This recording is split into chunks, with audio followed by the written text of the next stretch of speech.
నమస్కారం. డిఆర్టీవీ న్యూస్కి స్వాగతం. హెడ్లైన్ చూద్దాం.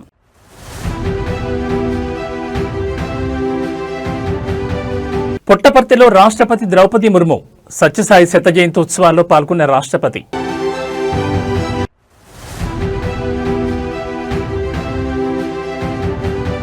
తెలంగాణలో కొలిక్కి వచ్చిన పంచాయతీ ఎన్నికల రిజర్వేషన్ల ప్రక్రియ.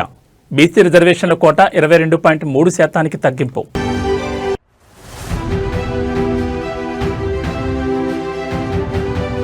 సత్యసాయిబాబా స్ఫూర్తితో గిరిజన మహిళల సంక్షేమం.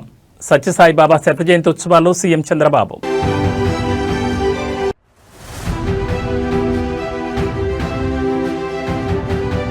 సినిమా పైరసీపై స్పందించిన దర్శకుడు రామ్ గోపాల్ వర్మ. పైరసీ చేసేవారిని రాబిన్ హుడ్ తో పోల్చడంపై తీవ్ర ఆగ్రహం. ఇక డీటెయిల్స్ చూస్తే రాష్ట్రపతి ద్రౌపది ముర్ము పుట్టపర్తిలో పర్యటిస్తున్నారు. శ్రీ సత్యసాయి శత జయంతి ఉత్సవాలు పురస్కరించుకుని ఆమె సాయి కుల్వంత్ హాల్లో సత్యసాయి మహాసమాధిని దర్శించుకున్నారు. ఆమె వెంట సీఎం చంద్రబాబు, మంత్రి నారా లోకేష్ ఉన్నారు. ఉదయం పుట్టపర్తి విమానాశ్రయానికి చేరుకున్న రాష్ట్రపతికి చంద్రబాబు, లోకేష్లు ఘనస్వాగతం పలికారు. మహాసమాధి దర్శనానంతరం హిల్ వ్యూ స్టేడియంకి చేరుకున్న రాష్ట్రపతి సత్యసాయిబాబా విశిష్టత గురించి తెలిపారు. ఆయన బోధనలు ఎంతో మందిని సన్మార్గంలో నడిపించాయన్నారు. సత్యసాయి సందేశంతో కోట్లాది మంది సేవా కార్యక్రమాలు చేస్తున్నారని తెలిపారు. ఆయన శత జయంతి ఉత్సవాల్లో పాల్గొనడం అదృష్టంగా భావిస్తున్నారన్నారు.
శ్రీ సత్యసాయిబాబా స్ఫూర్తితో గిరిజన మహిళల సంక్షేమానికి తమ ప్రభుత్వం పనిచేస్తోందని సీఎం చంద్రబాబు అన్నారు. పుట్టపర్తిలో జరిగిన సత్యసాయిబాబా శత జయంతి ఉత్సవాలకు రాష్ట్రపతి ద్రౌపది ముర్ముతో కలిసి ఆయన హాజరయ్యారు. ఈ సందర్భంగా సీఎం మాట్లాడుతూ Sathya Sai tribal women health care ప్రోగ్రాంను వేదికపై ప్రకటించారు. అందులో భాగంగా గిరిజన మహిళలకు సూపర్ స్పెషాలిటీ సేవలను అందిస్తామన్నారు. అంతేకాకుండా టెలిమెడిసిన్ సేవలను అందుబాటులోకి తెస్తామన్నారు. మెడికల్ స్క్రీనింగ్, బ్రెస్ట్, సర్వైకల్ క్యాన్సర్కు చికిత్సను అందిస్తామన్నారు. అంతేకాకుండా త్రాగునీటిని సరఫరా చేస్తామని పేర్కొన్నారు. పేదరికం కారణంగా సమస్యలను ఎదుర్కొంటున్న గిరిజన మహిళలను చదివిస్తే వారు సొంత కాళ్లపై నిలబడేలా చేస్తే మొత్తం గిరిజన సమాజాన్ని వారు ముందుండి నడిపిస్తారని సీఎం తెలిపారు. ఈ పథకం కేవలం సంక్షేమం మాత్రమే కాదన్నారు. దేశ నిర్మాణానికి ఒక ముందడుగన్నారు. మానవ సేవే మాధవ సేవ అనే మాటకు నిదర్శనమని అభివర్ణించారు.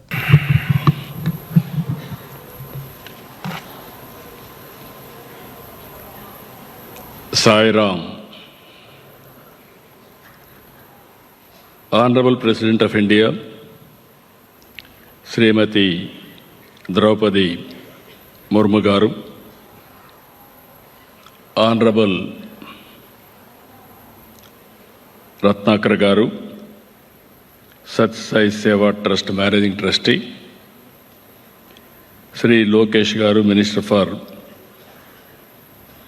IT and human resource development,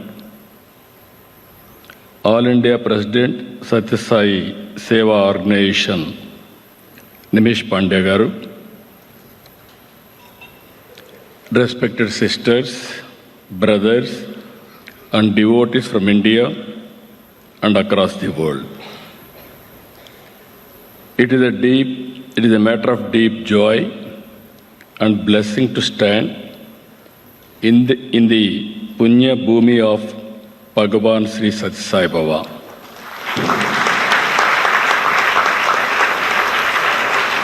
This is not just a celebration of the centenary, it is a celebration of a legacy of love, service and universal peace. Rashtrapati ji, your own life journey from a humble background to the highest office in our republic is an inspiration for all of us.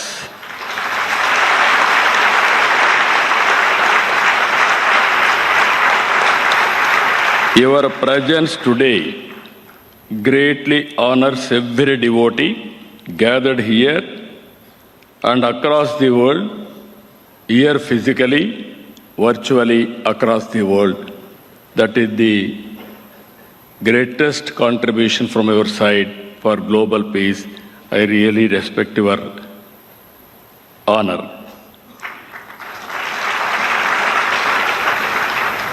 Bhagavan Sai Siddhantam can be explained by love all, serve all, and help ever, hurt never. 5 principles of Satya, Dharma, Shanti, Prema, and Ahimsa. If every individual, every institution, and every nation lives by these principles, then world peace will become a reality. That is the biggest Siddhantam and legacy given to us. I have worked closely with Babaji on many occasions. Some of you are remember today. He used to call all of us Bangaru. That is the popular name he used to call. That is the affection he used to show on us. So many occasions I was very fortunate to have discussions with him about service activities. He has taken up major drinking water projects across Telangana, Andhra, and Tamil Nadu. Such was his resolve to get a drinking water to Anantapuram, Mahabubnagar, and other drought-prone areas. Even he was ready to mortgage his own ashramam, Prashant Nilayam. Once devotees heard of his intention, they came forward in large numbers with donations, and the project became a reality. That is the grace of Satya Sai Baba. Though the Satya Sai through the Satya Sai Central Trust and the allied institutions, Bhagavan created a unique model of service. తెలంగాణలో స్థానిక సంస్థల ఎన్నికల నిర్వహణకు ప్రభుత్వం వేగంగా అడుగులు వేస్తోంది. ఈ క్రమంలో సర్పంచ్, వార్డు సభ్యుల పదవులకు సంబంధించిన రిజర్వేషన్ల ఖరారు ప్రక్రియ తుది దశకు చేరుకుంది. అయితే ఈ కసరత్తులో బీసీ రిజర్వేషన్ల కోటాలో భారీగా కోత విధించడం కీలక పరిణామంగా మారింది. జిల్లాల వారీగా ఎస్సీ, ఎస్టీ, బీసీ వర్గాలకు స్థానాల కేటాయింపు ప్రక్రియ శుక్రవారంతో ముగిసింది. 2011 జనాభా లెక్కల ప్రకారం ఎస్సీ, ఎస్టీలకు 2024లో నిర్వహించిన కులగణన సర్వే ఆధారంగా బీసీలకు రిజర్వేషన్లు కేటాయించారు. రొటేషన్ పద్ధతిని పాటిస్తూ 2019 ఎన్నికల జాబితాను పరిశీలించి తాజా కేటాయింపులు చేశారు. ఈసారి రిజర్వేషన్ల ఖరారులో బీసీ కోటాలో ప్రభుత్వం కీలక మార్పు చేసింది. గతంలో ప్రాథమికంగా 42% ప్రతిపాదించిన బీసీ రిజర్వేషన్లను తాజాగా 22.3% పరిమితం చేశారు. దీనివల్ల తగ్గిన 19.7% స్థానాలను జనరల్ కేటగిరీకి మార్చారు. ఈ రోజు మహిళా రిజర్వ్డ్ స్థానాలను కూడా ఖరారు చేసి జిల్లా స్థాయి జాబితాలను పంచాయతీరాజ్ శాఖ కార్యాలయానికి పంపనున్నారు. రిజర్వేషన్ల ప్రక్రియ పూర్తయినప్పటికీ తుది జాబితాను ప్రభుత్వం వెంటనే విడుదల చేయడం లేదు. గ్రామ పంచాయతీ ఎన్నికలపై ఈ నెల 24న హైకోర్టు తీర్పు వెలువడనుంది. ఆ మరుసటి రోజు అంటే 25న జరిగే రాష్ట్ర మంత్రిమండలి సమావేశంలో ఈ తీర్పుపై చర్చించి తుది నిర్ణయం తీసుకుంటారు. కేబినెట్ ఆమోదం తర్వాతే అధికారికంగా జాబితాను ప్రకటించే అవకాశం ఉంది. ఈ పరిణామాలతో సర్పంచ్, వార్డు సభ్యుల పదవుల ఆశాబాహులు హైకోర్టు తీర్పు, కేబినెట్ నిర్ణయం కోసం ఉత్కంఠకు ఎదురు చూస్తున్నారు. ప్రభుత్వ వర్గాల సమాచారం ప్రకారం డిసెంబర్ తొలి వారంలోగా ఎన్నికల నోటిఫికేషన్ విడుదలయ్యే అవకాశం ఉన్నట్టు తెలుస్తోంది.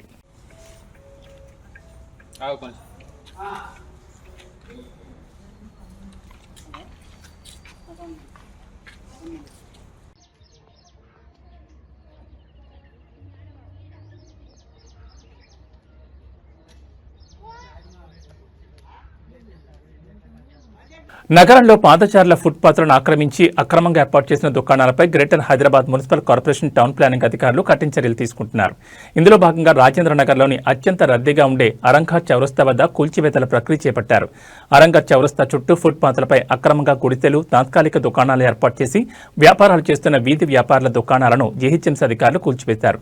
ప్రధానంగా రోడ్డుకు అడ్డంగా పాదచారుల రాకపోకలకు ఆటంకంగా ఉన్న ఈ ఆక్రమణలను తొలగించడం ద్వారా ట్రాఫిక్ సమస్యలను తగ్గించాలని, పాదచారులకు సురక్షితమైన నడక మార్గాన్ని అందుబాటులోకి తేవాలని అధికారులు ఈ డ్రైవ్ నిర్వహించారు.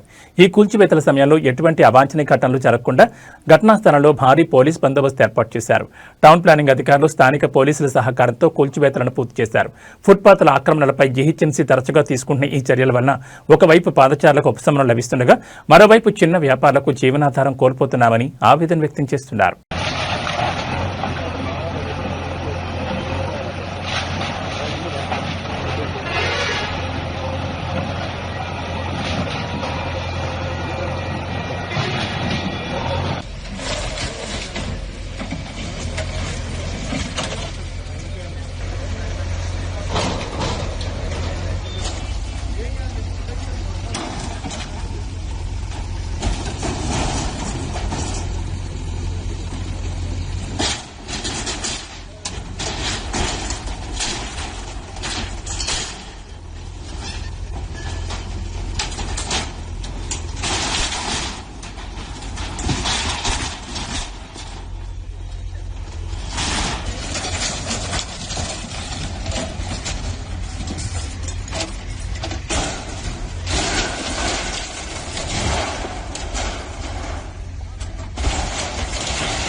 ట్రిపుల్ రోడ్ ఏర్పాటు కోసం భూసేకరణ విషయంలో సంగారెడ్డి జిల్లా చౌటకూరు మండలం శివంపేట గ్రామ రైతులు తీవ్ర ఆగ్రహం వ్యక్తం చేశారు.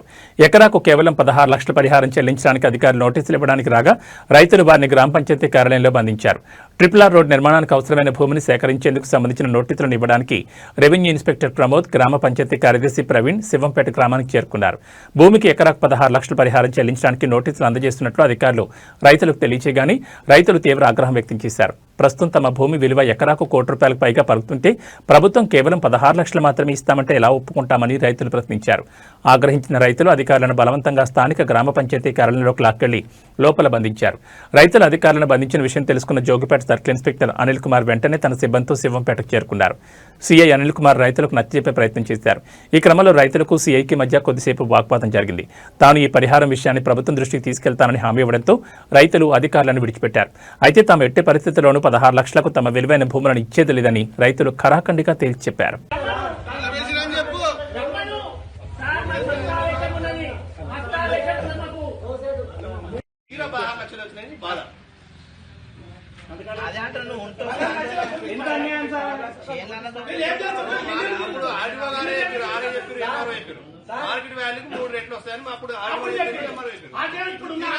సినిమా విడుదలైన తొలి రోజుల్లో రేట్ల అమాంతం పెంచితేనే పైరసీ పెరుగుతుందనేది చాలా మంది నెటిజన్ల వాదన. అంటే ఖర్చు పెరిగి చూడలేని వారే అక్రమ మార్గాలను ఆశ్రయిస్తున్నారని వారి ఉద్దేశం. కానీ ఈ వాదన నిర్మాతలు ఎంతమాత్రం అంగీకరించడం లేదు. ముఖ్యంగా ప్రముఖ నిర్మాత బన్నీవాస్ ఈ విషయంలో చేసిన కామెంట్లు ప్రస్తుతం సినీ వర్గాల్లో తీవ్ర చర్చకు దారితీశాయి. బన్నీవాస్ నెటిజన్ల అభిప్రాయాన్ని సూటిగా ప్రశ్నించారు. ఆయన లేవనెత్తిన కీలక ప్రశ్న ఇదే. ఎన్నో సినిమాలు విడుదలైతే అందులో కొన్ని సినిమాలకు మాత్రమే టికెట్ ధరలు పెరుగుతున్నాయి. కానీ అన్ని సినిమాలకు పైరసీ అవుతుంది కదా. టికెట్ రేట్లు పెంచడం అనేది పెద్ద హీరోల సినిమాలకు పెద్ద పండుగల సమయంలోనే జరుగుతుంది. కానీ చిన్న బడ్జెట్ సినిమాలు, రేట్లు పెంచిన సినిమాలకు కూడా పైరసీ నిత్యం జరుగుతూనే ఉందని, రేట్లు పెరగడం అనేది పైరసీకి ప్రధాన కారణం కాదని, పైరసీ అనేది ఒక చట్టవిరుద్ధమైన చర్య, అది టికెట్ ధరతో సంబంధం లేకుండా ఉచితంగా సినిమా చూసే మానసిక వైఖరిపై ఆధారపడి ఉందనేది ఆయన అభిప్రాయం. రేట్లు పెంచేశారు అందుకని చెప్పి పైరసీ జరుగుతుంది, అందుకని ఆ పైరసీ చూడటం తప్పు కాదు అనే ఒక చిన్న యాటిట్యూడ్ అయితే ఇన్స్టాగ్రామ్లో వెళ్తుంది. ఓకే, ఎన్ని సినిమాలకి రేట్లు ఎక్కువ ఉన్నాయి, ఎన్ని సినిమాలకు రేట్లు తక్కువ ఉన్నాయి? అంటే ఒక 100 సినిమాలు రిలీజ్ అయితే రేట్లు బాగా ఎక్కువ ఉండే సినిమాలు మహోత 10-15 ఉంటాయి, ఒక 20-25 ఉంటాయి. బట్ ఆ 25 సినిమాలే పైరసీ అవుతున్నాయా? ఆ 25 సినిమాలే పైరసీ అయ్యి ఆ 25 సినిమాలనే చూస్తున్నారా? లేదు కదా. మొత్తం అన్ని సినిమాలు, చిన్న సినిమా అవ్వచ్చు, పెద్ద సినిమా అవ్వచ్చు, 100 రూపాయల టికెట్ ఉన్న సినిమా అవ్వచ్చు, 150 రూపాయల టికెట్ సినిమా అవ్వచ్చు, అన్ని సినిమాలని కూడా చూసేస్తున్నారు కదా. హైదరాబాద్ నగరంలో ఎలక్ట్రిక్ వాహనాలకు ఛార్జింగ్ పెట్టుకునేందుకు ఏర్పాటు చేసిన జీహెచ్ఎంసీ ఛార్జింగ్ పాయింట్ల వద్ద ఛార్జర్ల చోరీ సంఘటనలు వాహనదారులను ఆందోళనకు గురిచేస్తున్నాయి. తన ఎలక్ట్రిక్ కారులో ఛార్జింగ్ అయిపోవడంతో నగరంలోని ఒక జీహెచ్ఎంసీ ఛార్జింగ్ పాయింట్ వద్దకు వెళ్లిన ఒక కారు యజమాని అక్కడ పరిస్థితిని చూసి దిగ్భ్రాంతి చెందారు. ఛార్జింగ్ స్టేషన్ వద్ద ఉండాల్సిన ప్రధాన ఛార్జింగ్ కేబుల్స్ మరియు కనెక్టర్లను గుర్తు తెలియని దుండగులు కట్ చేసి దొంగలించి ఎత్తుకెళ్లినట్లు సదరు యజమాని గమనించారు. అదే తరహాలో నగరంలో ఉన్న పలు ఛార్జింగ్ పాయింట్ల వద్ద కూడా ఛార్జర్లు మాయమైనట్లు ఆయన గుర్తించారు. ఈ దొంగతనం కారణంగా అత్యవసర సమయంలో ఛార్జింగ్ పెట్టుకునేందుకు వచ్చిన ఈవీ వినియోగదారులు తీవ్ర ఇబ్బందులు పడుతున్నారు. వాహనదారులు జీహెచ్ఎంసీ అధికారులకు ప్రత్యేకంగా విజ్ఞప్తి చేస్తూ తక్షణమే ఈ ఛార్జింగ్ కేంద్రాల వద్ద సీసీ కెమెరాలు ఏర్పాటు చేయాలని కోరుతున్నారు. ఇలా చేయడం వల్ల దొంగతనాలు అరికట్టొచ్చని మరియు ప్రజాధనం, ప్రభుత్వ ఆస్తులు వృధా కాకుండా కాపాడొచ్చని వారు అంటున్నారు. హైదరాబాద్ వాళ్ళు ఎంత దారుణంగా ఉందన్నట్టు తెలుస్తుంది. కార్లో ఛార్జింగ్ లేదు, ఈవీ ఛార్జింగ్ పెడదామని. ఇక ఛార్జింగ్ స్టేషన్కి వస్తే జిహెచ్ఎంసీ CO2 కార్బన్ ఎమిషన్ ఉంది కదా, ఏమో ఛార్జర్ కట్ చేసుకొని తీసుకుపోయారా.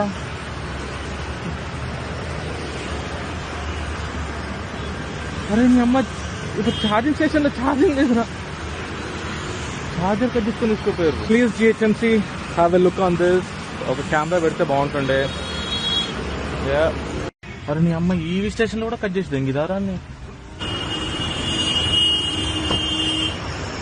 అరే నీ అమ్మ, అక్కడ కట్ చేసి ఇక్కడ కూడా కట్ చేసి ఉన్నది కదా. అరే ఇంత క్రేజీ ఉన్నారు ఏంద్రా.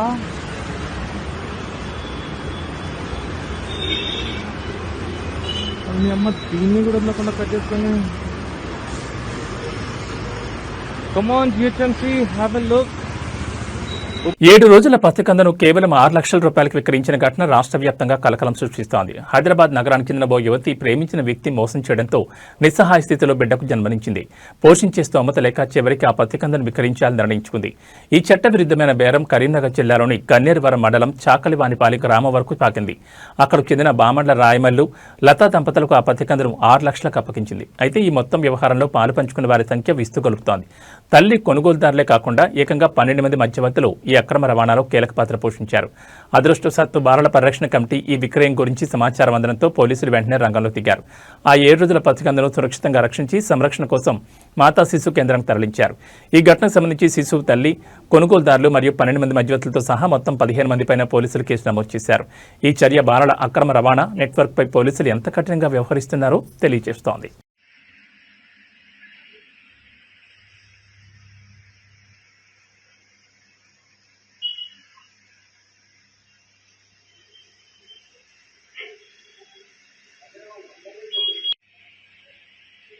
సారీ అమ్మాయి కూడా అక్కడ పోయి ఆడ కార్ దగ్గర ఉన్నది, కార్ ఎక్కుతుంది.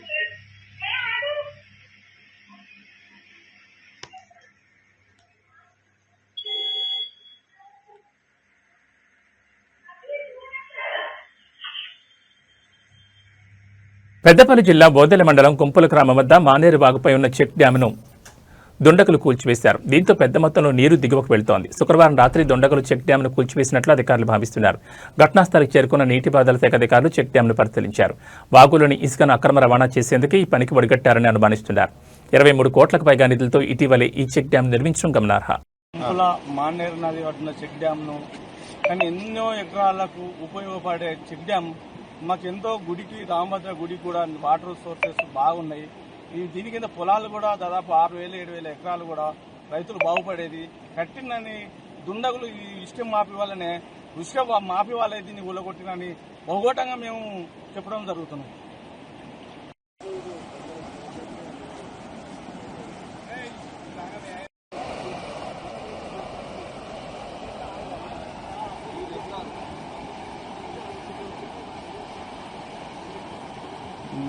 వివాదాస్పద దర్శకుడు రామ్ గోపాల్ వర్మ మరోసారి తనదైన శైలిలో స్పందించారు. సినీ పరిశ్రమను పట్టిపీడిస్తున్న పైరసీ సమస్యపై ఆయన సోషల్ మీడియా వేదికగా ఘాటు వ్యాఖ్యలు చేశారు. పైరసీని అరికట్టాలంటే కేవలం దాన్ని అందించేవారినే కాకుండా చూసే ప్రేక్షకులను కూడా శిక్షించాలని సంచలన సూచన చేశారు. తన ఎక్స్ ఖాతాలో వర్మ స్పందిస్తూ పైరసీని ఎప్పటికీ ఆపలేం. టెక్నాలజీ బలంగా ఉండడం వల్ల, పోలీసింగ్ బలహీనంగా ఉండడం వల్ల కాదు. పైరసీ సినిమాలు చూసే జనాలు ఉన్నంతకాలం వారికి సేవ చేయడానికి రవి లాంటి వారు పుట్టుకొస్తూనే ఉంటారని పేర్కొన్నారు. పైరసీ చేసే వారిని రాబిన్ హుడ్ తో పోల్చడాన్ని ఆయన తీవ్రంగా తప్పుపట్టారు. అసలు రాబిన్ హుడ్ హీరో కాదు. నేటి నిర్వచనాల ప్రకారం అతను ప్రపంచంలోని మొదటి టెర్రరిస్ట్. ధనవంతులుగా ఉండడమే నేరం అన్నట్లు వారిని దోచుకుని చంపి పేదలకు పంచాడు. ఒక నేరస్తుని హీరోగా కీర్తించడం మూర్ఖత్వాన్ని విమర్శించారు. సినిమా టికెట్లు ఖరీదుగా ఉన్నాయంటూ పైరసీని సమర్థించే వారిని కూడా వరమోదలేదు. ఇదే లాజిక్తో ఆలోచిస్తే BMW షోరూంలను దోచుకుని కార్లను ప్రజలకు ఉచితంగా పంచాలి. ఇలాంటి ఆలోచనలు సమాజాన్ని అరాచకత్వంలోకి నెడతాయని హెచ్చరించారు. సౌలభ్యం, సమయం, డబ్బు ఆదా చేసుకోవడం కోసమే సినీ పరిశ్రమకు చెందిన వారితో సహా చాలా మంది పైరసీ చూస్తున్నారని ఆరోపించారు.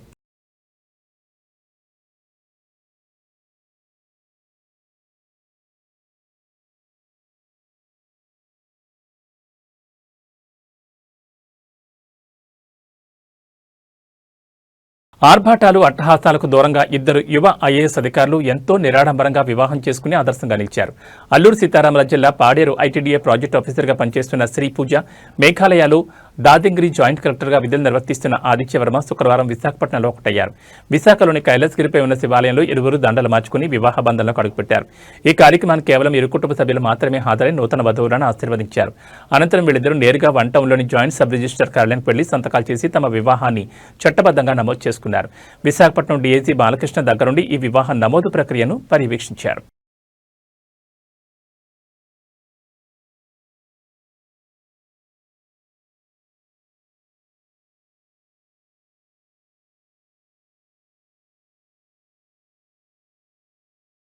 ఇవి బులెటిన్ విశేషాలు. మరో బులెటిన్లో మళ్ళీ కలుసుకుందాం. నమస్కారం.